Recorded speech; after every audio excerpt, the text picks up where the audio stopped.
हज़रत अब्दुल्लाह इब्न हुज़ाफ़ा रज़ियल्लाहु ताला अन्हु को रूमियों ने कैद कर लिया था। जब रूमी आपको कैद कर रहे थे, पकड़ रहे थे, जंग में कुछ मोड़ ऐसा आ गया कि बज़ाहिर मुसलमानों के कदम पीछे हट रहे थे। 1000 आदमी ने, 100 आदमी ने मिलके आपके गिर्द घेरा डाला और बड़ी मुश्किल से आपको गिरफ्तार किया। जब बादशाह के सामने ले गए ना,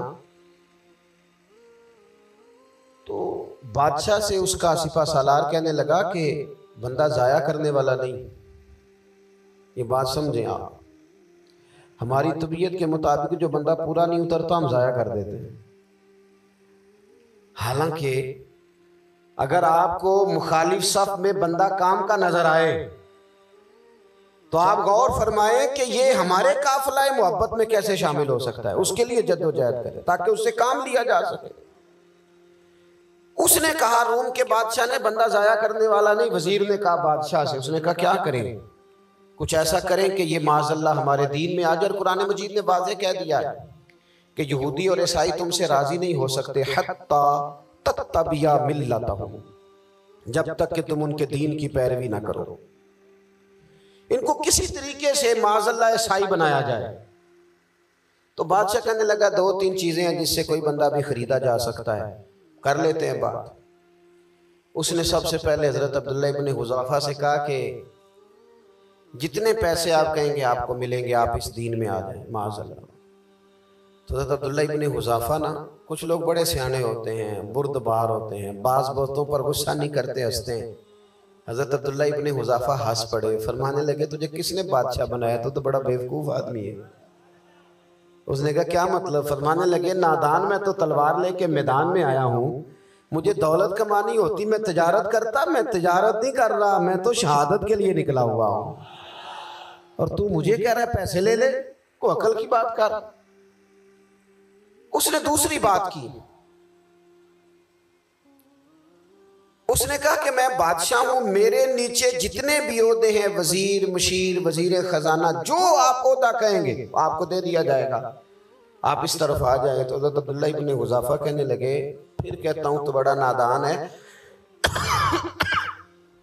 फरमाने लगे मैं हुजूर का सहाबी हूं और सहाबी होने से बड़ा ओहदा दुनिया में है ही कोई नहीं। सहाबा वो सहाबा जिनकी हर सुबह ईद होती थी, खुदा का कुर्ब हासिल था, नबी की दीद होती थी। कहा तू मुझे लालच दे रहा है। अब उन्होंने एक नई चाल चली। वजीर कहने लगा कि मैं एक और तरह से माज़अल्लाह कोशिश करता हूँ पिघला देने की। आप अंदर कमरे में कैद थे तो वहां एक खातून को बना संवार कर भेज दिएगा। दोस्तों याद रखना, तगड़ा और मजबूत जवान पता कौन होता है? जिसकी नजरें पूरी तरह उसके कंट्रोल में हो। ये अलामत जवानी है। जिस आदमी का पूरी तरह, 2 लोग दुनिया में कभी कोई कारनामा सर अंजाम नहीं दे सकते, एक जो हराम खाता हो, एक जिसकी नजर नापाक हो। मोहम्मद बिन कासिम जब यहां आए थे ना, तो एक दिन बड़े परेशान थे। तो एक बुजुर्ग कहने लगे आप क्यों परेशान हैं? कहने लगे राजा दहर से मुकाबला है और हमारी फौज तो सिंध के रास्ते भी नहीं जानती, जुबान भी नहीं जानती, लड़ेंगे कैसे? 2-4 दिन के बाद उन बुजुर्गों की दोबारा मोहम्मद बिन कासिम से मुलाकात हुई तो बड़े खुश थे। कहा आप क्यों खुश हैं? कहने लगे वो मेरा मुकाबला नहीं कर सकता, मैंने तहकीक कर ली। कहा क्यों? कहने लगे नजर का गंदा है, और जो नजर के गंदे होते हैं वो मैदानों में ठहरा नहीं करते। मैदान के लिए निकलने के लिए पाक जवानी की जरूरत होती है, ततहीर मिजाज होना जरूरी होता है, पाकीज़ा अफकार और सच्ची और सुच्ची सुथरी सोचों का होना जरूरी होता है। इसलिए फरमाया कि मेरा मुकाबला नहीं कर सकता। हजरत अब्दुल्लाह इब्न हुज़ाफ़ा कमरे में थे तो वजीर की बेटी अंदर सजी संवरी पहुंच गई। जैसे ही आपने इस कुफर की चाल को देखा तो तयम्मुम करके नफल शुरू किए। वो सारी रात बैठी रही, रब का बंदा सारी रात इबादत करता रहा। इबादत बड़ा सहारा है, मुसल्ला बड़ा सहारा है अल्लाह के बंदों। सुबह दरवाजा खोला, वजीर ने अपनी बच्ची से पूछना चाहता था रिजल्ट क्या निकला, तो कहने लगी पीछे हट जा, अब तेरा मेरा ताल्लुक कोई नहीं, मैंने नबी पाक का कलमा पढ़ लिया। उसने कहा मैंने भी जमाना देखा है, पर ये क्या लोग हैं, कस्तूरी के बने हुए, संदल से धुले हुए, कि मैं सारी रात कमरे में रही और 100 और 1000 आदमी जिस जवान का मुकाबला ना कर सके, इतना ताकतवर जवान कमरे में रहा और उसने नजर उठा के ना देखा। ओ कच्चा रंगे ललारी वाला जेड़ा चढ़दा ते लैंदा रहिंदा है, ए इश्क तेरे दा रंग मुहम्मद चढ़िया फेर नहीं लैंदा। मैं कहा एक दफा नजर उठा के नहीं देखा, कमाल हो गई। इतने बड़े लोग, इतनी बड़ी सादत मंदी, फिरोज बख्ती, मामला फहमी हद हो गई। अल्लाह अकबर। दोस्तों, बादशाह जब पूरी तरह हार गया ना, उसने कहा मार दो। तेल गरम किया एक कढ़ाई में, और जब आपको उसमें डालने लगे तो आपकी आंखों में आंसू आ गए। बादशाह का ख्याल हुआ शायद नरम हो गए हैं। कहने लगा रोए क्यों? फरमाने लगे सोचता हूं जान ही एक है, कितना मजा है उसकी राह में जान देने का, कितनी लज्जत है उसके नाम पर मरने में, कितना लुत्फ है। जे तू चढ़िया उत्ते दार भी नहीं, ते जे तू विकया इश्क बाजार भी नहीं, ते एडा सस्ता सौदा प्यार भी नहीं, ते एडा सस्ता लभदा यार भी नहीं। कई जंगल गाने पैंदे नी, कई दोज़ख लंघने पैंदे नी, जे इस मुल्लों भी मिल जावे, एदू सस्ता होर व्यापार भी नहीं। ते कुछ समझ ना आवे लोकां नूं कादे नाल शहीद करे, डिठी यार दे हथ तलवार भी नहीं, पर ओदा खाली जांदा वार भी नहीं। कहने लगे एक जान है ना, तो दिल करता है हजारों होती तो एक एक करके महबूब के नाम पे कुर्बान करता, जब मेरे पास है ही एक, करूं क्या? हजरत अब्दुल्ला इब्ने हुज़ाफा रज़ियल्लाहु ताला अन्हु जब रोए और बादशाह ने ये बात सुनी, तो बादशाह उठ के खड़ा हो गया, सारे वजीरों मुशीरों को कहने लगा तुमने कहा था ना बंदा जाया करने वाला नहीं, ये भी जाया करने वाला नहीं। कहने लगा मेरा माथा चूमो, तुम जैसे लोगों को कत्ल नहीं करना चाहिए, आज़ाद करना चाहिए। अजीज, अपनी जिंदगी से ना ये बहुत ज्यादा हिरस, हवस, तमा, और ये किसी बात की भी हो, हिरस सिर्फ पैसों की नहीं होती, शोहरत की भी होती है। ये बीमारी इंसान को इख्तिदार की भी होती है, तारीफ की भी बीमारी होती है, ये सारे नुक्स होते हैं लोगों को। और माज़अल्लाह बात जुब्बों कुब्बों के अंदर भी होते हैं, वहां भी पनपते।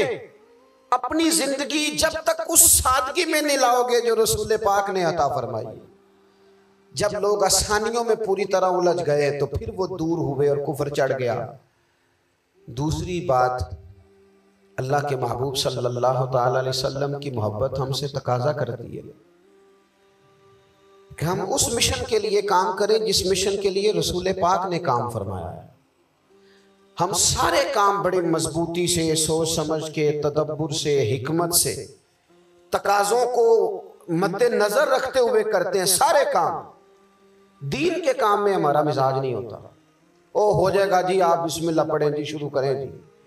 आप तकाज़ों को समझें, चीजों को दबाएं नहीं, चीजों पर गौर करें। किसी के ज़हन की सतह पर सवाल उभरता है, उसका तसल्ली बख्श जवाब दें। अपनी जिंदगी में दीन के काम के लिए अपने आप को वक्फ करें। और दीन के काम के बहुत सारे पहलू हैं। हजारों लोगों को कुरान पाक ठीक पढ़ना नहीं आता, हजारहा लोग हैं जो कुरान मजीद के मतलब से आगाह नहीं है। दीन की बुनियादी जरूरियात से लोग नाबलद हैं। मैं आपको किस तरह ये बात समझाऊं कि हजारों की तादाद में तलाकें इसलिए होती हैं कि मर्दों को तलाक के मसले नहीं आते। उन्हें पता नहीं है कि मुझे हुकूके ज़ौजैन के मामले में कैसे चलना। ढेर सारे घरों में तबाही इसलिए है कि तरबियत औलाद का दीनी मनहज हमें नहीं पता। अपना हिस्सा मिलाए दीन के काम में। एक आदमी को अगर तू नमाजी करने में कामयाब हो गया, तेरी जिंदगी बदल गई। वो दीन बेजार लोग जो हमारे बीच बैठ के हमारी नौजवान नस्ल को पगड़ी और दाढ़ी का नाम लेके बुनियादी तौर पर दीन से दूर करते हैं, ऐसे नौजवानों को दीन का पैगाम मोहब्बत देकर दीन के करीब करना हमारी ड्यूटियों का हिस्सा है। हमें जिम्मेदारी का एहसास करना पड़ेगा, हमें ये खास कदम उठाना पड़ेगा, तवज्जो देनी पड़ेगी। मसाजिद, मदारस, मैं आपसे अर्ज करूं, इतनी डट के मुखालफत होती है ना मदरसों की, इतनी डट के। मैं इदारा चलाता हूं, उसके चलाने में जो मुश्किलात हैं वो तो हम बता नहीं सकते आपको, इसलिए कि मेरी कौम, मेरा उस कौम से ताल्लुक है जो नात खां अमीर करना चाहती है, मदरसे नहीं। हाँ, नकीब खतीब पैदा करना चाहती है, शेर व शायरी की जिंदगी को परवान चढ़ाना चाहती है। फकत हमारा उन लोगों से ताल्लुक है जो लाखों करोड़ों रुपया महफिल पे लगाएंगे, और कारी साहब बेचारे अगर मस्जिद का कोई होने वाला काम किसी वक्त बता देंगे तो वो बड़ी मुश्किल आ जाएगी उनके लिए। ये कैसे हो सकता है, आपने ये ड्यूटी बता दी। मदारस और जितना अहम रोल दीन को फैलाने में मदारस इस्लामिया का है, इतनी जबरदस्त। लोगों का ख्याल होता है मेरी तरह के लोग शायद काम करते हैं, ड्यूटी करते हैं। ये 10-15 लोग आपको नजर आते हैं जो आपको कहीं मीडिया पर या इधर उधर ड्यूटी करते, मुखलिस लोग अपनी जगह पे, वो भी बड़ा ही काम कर रहे हैं, जो मीडिया पे आके भी इखलास से और दर्द दिल से को दीन की, उनकी भी किसी बात की हौसला शिकनी नहीं। लेकिन हजार असातिज़ा जो मदारस में बैठ के पढ़ाते हैं, जिन्होंने वो सारे लोग तैयार, आप समझ नहीं सकते कितना बड़ा काम। हिफ्स का उस्ताद जो होता है ना, उसकी ड्यूटी 24 घंटे होती है, फजर से पहले, और उसने बच्चों को उठाना। तनख्वाह तो हम उन्हें देना नहीं ना चाहते जी, तनख्वाह नहीं दी थी उन्होंने, हमें मौलवी अमीर दाना हो जाना। मौलवी नूं ते सूट भी 27वीं वाली रात दे ईद है, ताकि किधरे स्वां के ईद वाले दिन पा ना लवे, क्योंकि 27वीं तो बाद दर्जी फटता ही कोई नहीं। क्यों हजरत, ऐसा ही है ना, उस वक्त तो नहीं ना लेता। तो हम चाहते हैं मौलवी हमारी मर्जी के, हमारी तरह का सूट ना पहन ले। मदारस की मजबूती आप ये देख लेंगे, सलाहुद्दीन अयूबी का ताल्लुक भला किस चीज से था? गौसे आजम के मदरसे से। हुजूर गौसे आजम के मुरीदों की जमात इसके साथ शामिल थी। कौन लोग थे जिन्होंने मदारस से फैज पाया? राजी और गजाली, हुजूर गौसे आजम, ख्वाजा अजमेर, ये सब लोग मदारस के लोग हैं। कमजोरियां हैं, गलतियां हैं, बहुत सारी चीजों की इस्लाह की जरूरत है, लेकिन ये दीन का बहुत बड़ा किला होता है मदरसा। लेकिन इसकी मुखालफत की जाती है। मुझे बताइए, अगर मदरसों में कमजोरियां हैं तो कॉलेजों यूनिवर्सिटियों में नहीं है? हमने कभी मुखालफत की है, बंद कर दो सारे? लेकिन लोगों का जब ख्याल आता है, जब हमारे एक साहब का वजीर साहब थे सरेरा, किसी दावत में मेरी उनसे मुलाकात हो गई, तो उन्होंने कहा मदरसों का किरदार क्या है आज के माहौल में। मैंने उन्हें कहा कि मुख्तलिफ कोर्सेज आप कराते हैं ना, तो उसके लिए फिर मुख्तलिफ वैकेंसीज होती हैं जहाँ बच्चों को मदरसे का कोर्स कराया जाता है, तो उस्ताद बनना होता है, उसने खतीब बनना होता है, मस्जिद की ड्यूटी करनी होती है। मैंने कहा बिल्कुल कोई हुकूमत सरपरस्ती नहीं करती, लेकिन अल्लाह का फजल है। कभी आपने को मस्जिद सुनी है जिसमें जुमे वाले दिन मौलवी ना मिला हो जुम्मा पढ़ाने के लिए? कभी आपको रमजान में ऐसी मस्जिद मिली है जिसमें कुरान मजीद सुनाने के लिए हाफिज ना मिला हो? ये हो सकता है किसी हाफिज को मस्जिद ना मिले। तो मदारस के जिम्मे जो काम था, मदारस ने जम के किया है और डट के किया अल्लाह के फजल से। और मदारस के लोगों को भी कमजोर नहीं पड़ना चाहिए, कभी किसी वजीर, मशीर, मालदार के रोब में नहीं आना चाहिए, कतन नहीं। क्यों? कि ये वो अजीम लोग हैं, रसूलुल्लाह सल्लल्लाहु अलैहि वसल्लम के दीन के गुलाम, कि अभी एक लफ्ज नहीं पढ़ा होता अलिफ बा ता सा, पहले दिन घर से निकलते हैं तो हुजूर फरमाते हैं अल्लाह के फरिश्ते इनके पैरों के नीचे पर बिछा भी देते हैं। पहले दिन इतना बड़ा एहसास मिलता है। तो हुजूर की मोहब्बत का तकाजा है, दीन का कोई काम किया जाए। एक खातून मस्जिद नबी शरीफ में झाड़ू देती थी, पर कोई काम तो करती थी ना। और किस मस्जिद में? जहाँ 70,000 फरिश्ते सुबह आते हैं, 70 शाम आते हैं। उस मस्जिद में वो खातून झाड़ू देती थी। बुखारी है, जब उनका इंतकाल हो गया, सहाबा ने सोचा कि हुजूर को तकलीफ होगी, बगैर बताए जनाजा पढ़ दिया। हुजूर सुबह तशरीफ लाए, ताजी कब्र देखी, और महबूब वो हैं जो फर्श पे खड़े होकर अर्ज की खबरें देते हैं। नबी पाक अलैहिस्सलातु सलाम ने फरमाया कि मुझे इत्तला क्यों नहीं दी इसके इंतकाल की?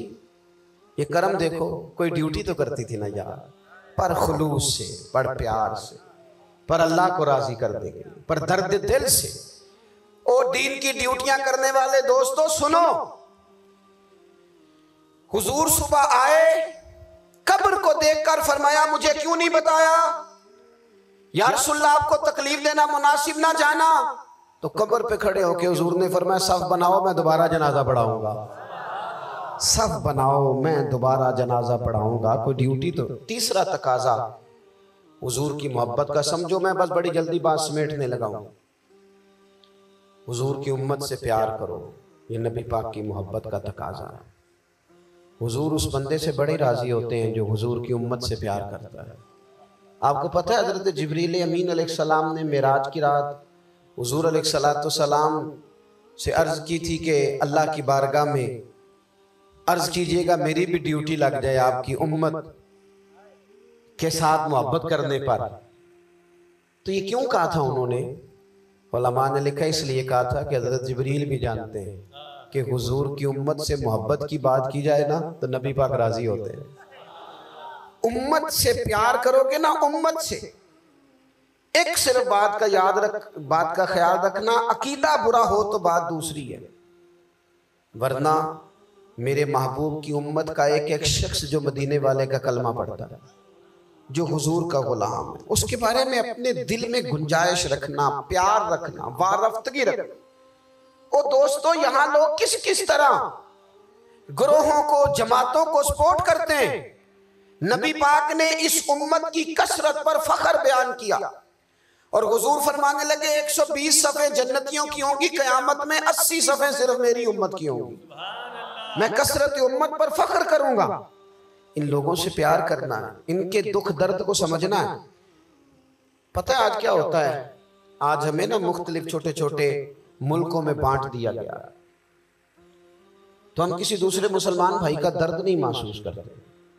हमारी तो हम घरों में नहीं महसूस करते। पड़ोसी पर जुल्म हो रहा हो तो हम कहने पुत्र साडा नहीं मसला, यहूदा मसला है, तेनू की लगे। हालांकि पड़ोसी की आग इसलिए भी किसी वक्त बुझा देनी चाहिए कि पड़ोसी की ना बुझाई जाए तो अपना घर भी ज़ाद में आ जाता है।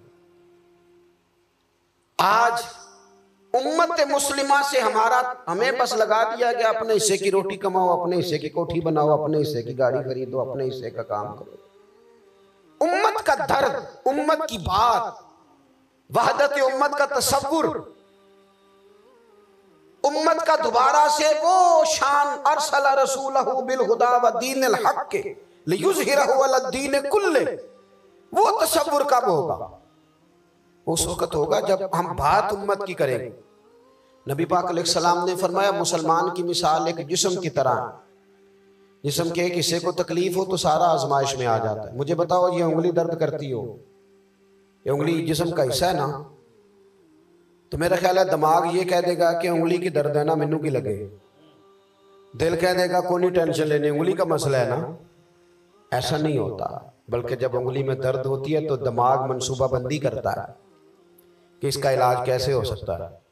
दिल परेशान होता है, पैर चल के जाते हैं, हाथ वो दवाई वसूल करते हैं, दांत उसे चबाकर, हलक उसे निगल कर, मैदा उसे जखीरा करके जिस्म में फैलाता है, फिर जाके उंगली शिफा पजीर होती है। एक हिस्से को दर्द हो तो सारा हिस्सा काम पे लग जाता है। इसराइल अगर तकलीफ दे रहा है फलस्तीनियों को, तो होना चाहिए था ना बाद मुसलमान हुक्मरानों को नींद ना आती, वो दर्द दिल महसूस करते। होना चाहिए था ना कि बाज लोग यहाँ हम क्या करते हैं भला बैठ के। अब तो मुझे बाज चीज़ों से कोफ्त भी होने, हम देते हैं बयान, मुजम्मत। आपके बयान देने से क्या होगा? फलाने ने भी बयान दे दिया, फलाने ने भी क्लिप दे दिया, ये क्या कर रहे हैं?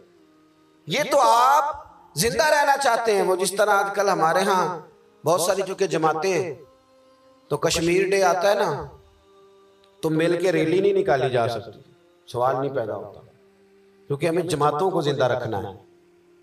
इस जमात की खबर अलग लगनी चाहिए, इस जमात की खबर अलग। तो ऐसे कोई इनकलाब आएगा? याद रखना, उम्मत को पूरी को एक ताकतवर आवाज बनना पड़ेगा। हमें थोड़ा थोड़ा ऊपर उठ के सोचना पड़ेगा। खुदारा अल्लाह ताला मुझे माफ करे अगर कोई बात मैं सती कर रहा हूं, दिल की गहराई से अर्ज करता हूं, अब तो बड़ा सख्त वक्त आ गया। अब चूंकि अब तो कैमरे की आंख आई है तो वो जख्मी बच्चे देखे नहीं जाते, वो तड़पती माएं देखी नहीं जाती, वो सिसकती और आवाज देती बेटियां सुनी नहीं जाती।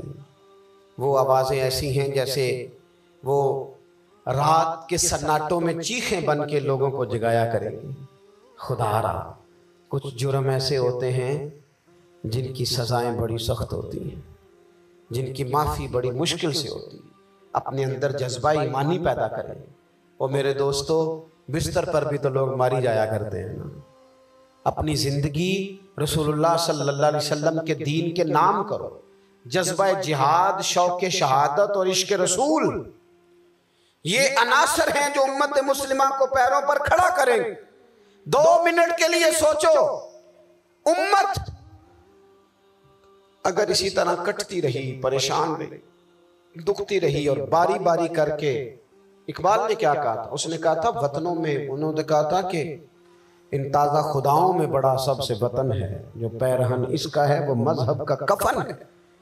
तो इकबाल हम क्या करें? कहने लगे बाजू तेरा तौहीद की कुव्वत से कवी है, इस्लाम तेरा देश है, क्योंकि तू मुस्तफवी है। तू बैसियत मुसलमान सोचना शुरू कर, बैसियत मुसलमान।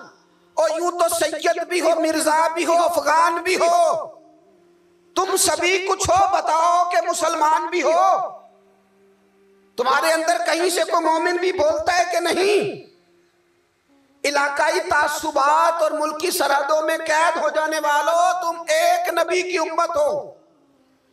क्यों नहीं समझते? जब कश्मीर की बेटी रोती है तो मदीने वाले महबूब पाक अलैहिस्सलाम की उम्मत की बेटी रोती है।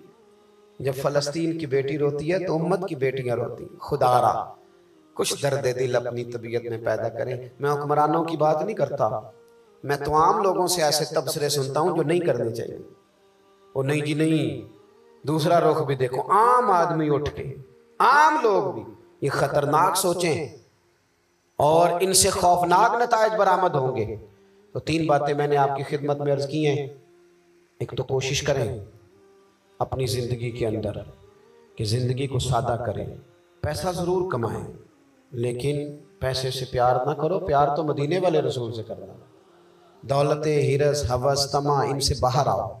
और दूसरी गुजारिश आपकी खिदमत में ये अर्ज़ की है, कुछ ना कुछ दीन का काम, और उसमें भी शोहरतों से बचते हुए, तस्वीरों से बचते हुए। मैं हर महफिल में शायद कहता हूँ मेरी फ़ोटो आ रही है और लाइव आ रहा है और फलां हो रहा है, लेकिन इस महफिल का खूबसूरत इंसान वो है जो सबसे पीछे बैठा है। वो किसी फ़ोटो के लिए नहीं आया। और मैं ढेर सारे लोग देख रहा हूँ, ये जो आगे बैठ जाते हैं बाद वक़्त 5, 7, 10 लोग, ये बड़ी तस्वीर साजी करते हैं, लेकिन जो पीछे बैठे होते हैं, उनकी कोई फ़ोटो नहीं आती। और मैंने बहुत सारे लोगों को देखा है कभी मोबाइल को हाथ भी नहीं लगाते, लेकिन जिनके लिए आए हैं उन्हें तो पता है ना कौन कौन आया है। और कुछ दीन के लिए करें। और तीसरी गुजारिश आपकी खिदमत में ये है कि उम्मत बनकर भी ज़रूर सोचें और उम्मत के दुखों का मदावा भी करें।